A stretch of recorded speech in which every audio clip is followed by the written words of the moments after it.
Hello, I am a 33-year-old male. My wife is 33-year-old female.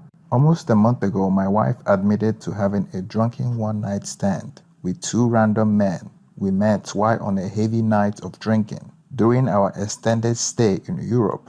Even typing this seems like a fantasy. Some context: we have been together for 11 years and have been married for the last 2 years. My wife has been severely depressed for the last 5 years, unsatisfied with her career path and a lot of her surrounding life decisions. I have tried to support her through all this as best as I possibly could, but over the last 2 years, I have become fatigued with trying to support her.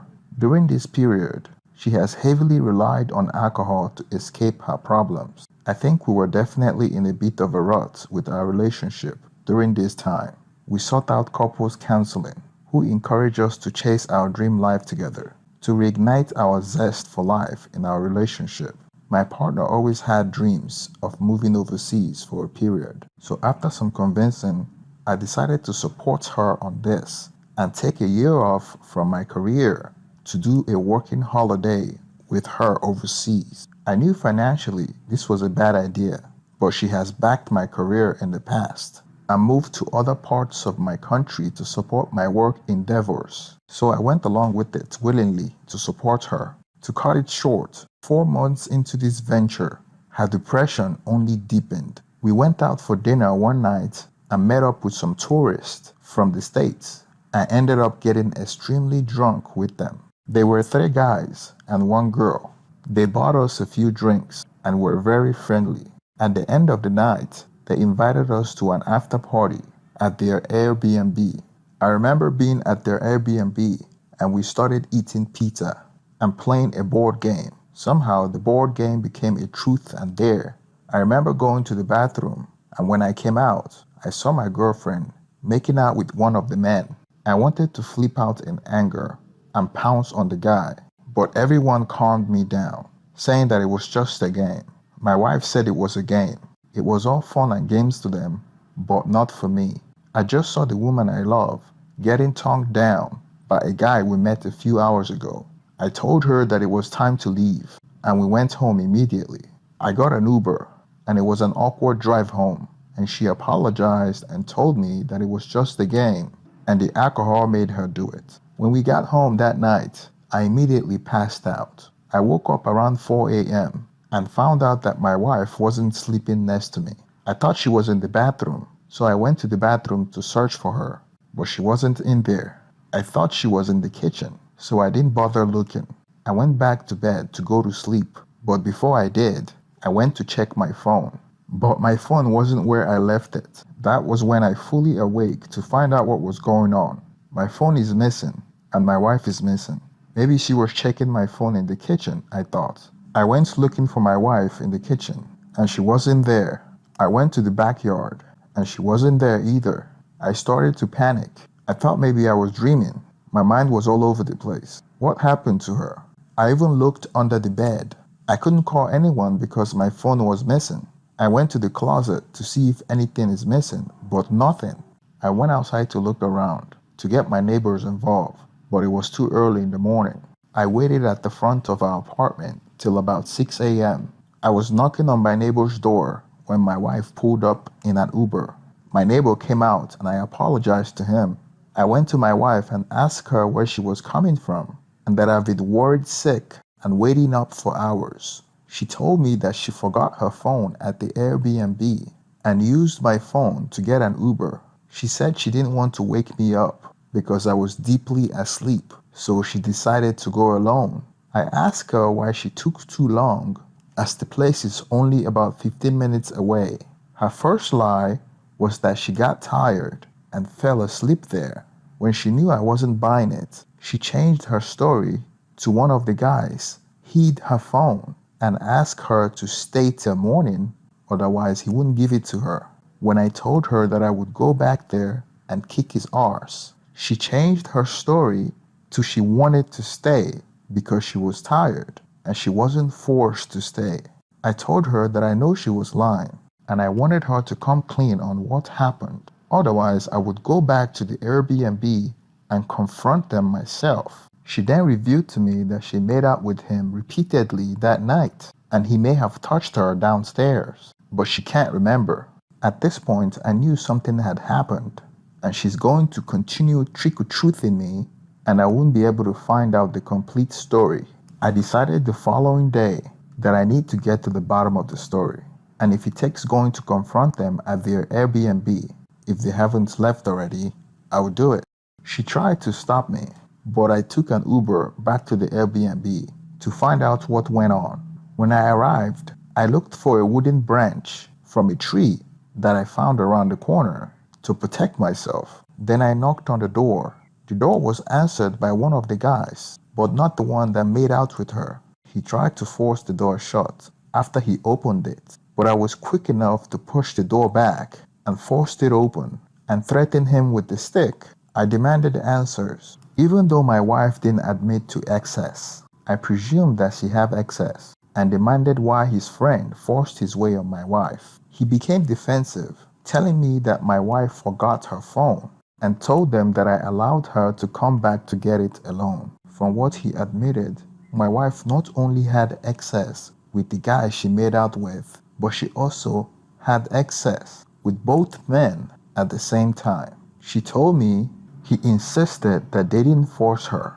He even showed me pictures that they took while my wife was there, and she was happy and smiling on all the photos. I went home angry and confronted her, and she admitted to everything. So what really happened is that she apparently forgot her phone and took that opportunity to finish what she started earlier in the evening. When she went to the Airbnb, she didn't want to leave after she found her phone and continued the party and started making out with the same guy. And the other guy joined in, and they took her to the bedroom and tag teamed her. The third guy and the girl were in a relationship, so they didn't take part in any of the shenanigans. She apologized and told me that it was the alcohol. I reminded her that she can't use the same excuse twice. I was in a really tough spot financially because I traveled all the way just because of her career. I was just so stunned at this. We have what I consider to be a very happy and healthy relationship. We are each other's bedrock, who supported each other through our good times and bad times, generally with a smile on our faces. She tells me it has nothing to do with her love for me or wanting to end our relationship. She said she's just so depressed that she wanted to escape herself for a moment, relieve her past of being young, single and carefree. She's so regretful and distraught, and she wants to do anything to show that she can rebuild us. Rationally, I understand this, and I believe her when she said she still loves me. But I just can't fathom how someone can love you so much and so selfishly give this away so easily. She begged me to stay, but needless to say, I caught an early flight back to the States, and I'm now jobless as I took 12-month extended leave of work. We have one vehicle, and it's registered in her name, but I have no apartment or place to go here in the States, and I am sleeping in a blow-up mattress at my mom's house. I feel worthless and betrayed. I sacrificed so much to support her in this overseas move, and the worst part is, I don't feel like I can open up to my family about what actually happened because I'm not ready to share it yet. Strangely enough, I feel like sharing it with strangers on the internet. We spoke on the phone the other day because I told her that I was going to file for divorce. I planned on telling my family, and she had begged me not to because she knows how harsh my family are and that they will never forgive her if they find out. I don't know if I want advice or guidance. I think I just want to be heard, as I feel I can't express what truly happened to many people in my life right now. I want to organize personal therapy ASAP because I feel like I have lost a huge part of me. I am ready to give up my old life, the life that I thought I shared with the love of my life, and I feel like I'm grieving so hard for our future also. She got a flight home after I told her that I was filing for divorce. She was trying to convince me that she would go to therapy and work on a whole range of personal issues, including the alcohol abuse. She's fully aware that she had made a mistake and takes personal responsibility for her actions. We do not have children, but we do own a house together. We took time in our 20s to study, travel, and work in various parts of our home country before settling down. Family planning was something we both wanted to do, and we were going to take our time figuring about starting a family. But honestly, we had other priorities, such as more fully establishing our careers and saving for our dream property.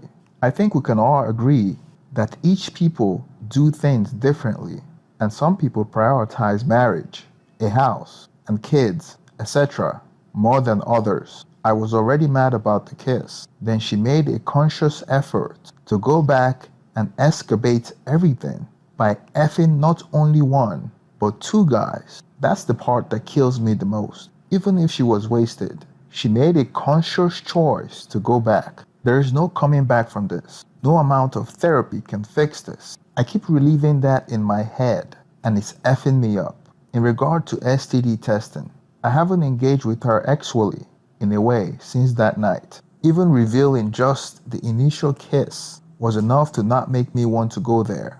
I am getting checked today for any STDs. I was thinking about asking her if she cheated on me before, because you can't just sleep with two guys at the same time as your first affair. But what's the point? We will be divorcing anyways. I often read posts from other people's infidelity stories, and I understand why people just stay and work things through.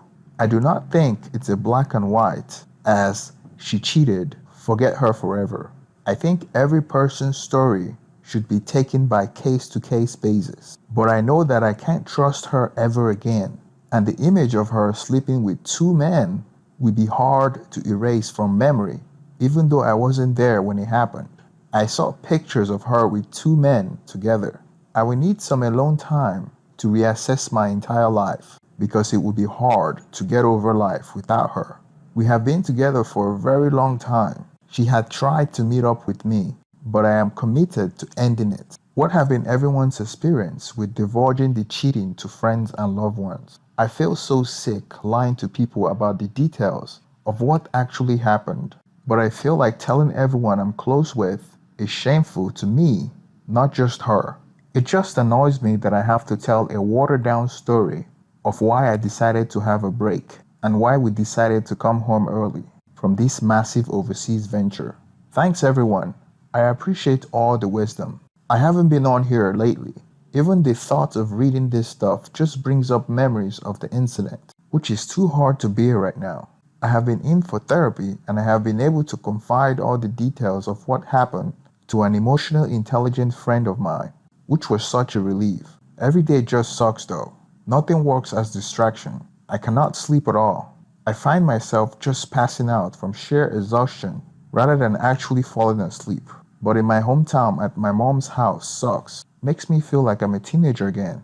I know I just need time to process everything, but this is the early stage. It's just so rough. So here's my reaction to this. I don't think it's always a good idea to relocate because of the interests of the wife or the girlfriend or the fiance, unless she's making significantly more than you, and even then, it's an if. It's a very tricky situation because it shows that she is the dominant part of the relationship, and in the relationship, it tends to shift the dynamics of attraction. Not for all relationships, but most. Maybe there's an exception, but normally it doesn't end well, especially when there are kids involved.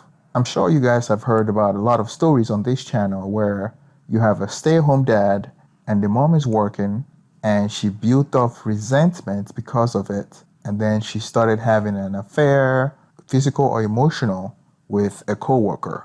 That happens all the time when you have a stay-at-home dad and a provider mom, which I understand what the original poster was trying to do. He's trying to make his wife happy, but instead of finding the real reason why she was happy, he decided to move with her to another country. And then when they got to the country, she still wasn't happy, and she ended up cheating on him.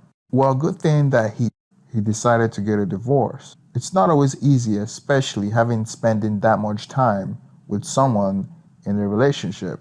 But when you have someone that tried to rationalize everything by blaming it on alcohol and trying to push the blame away from herself, then it's difficult for that kind of relationship to work out. But he should count himself lucky because they don't have kids together. So the divorce should be easier in terms of asset allocation and emotional attachment. Please don't forget to like this video for more content like this. Thank you and have a wonderful day.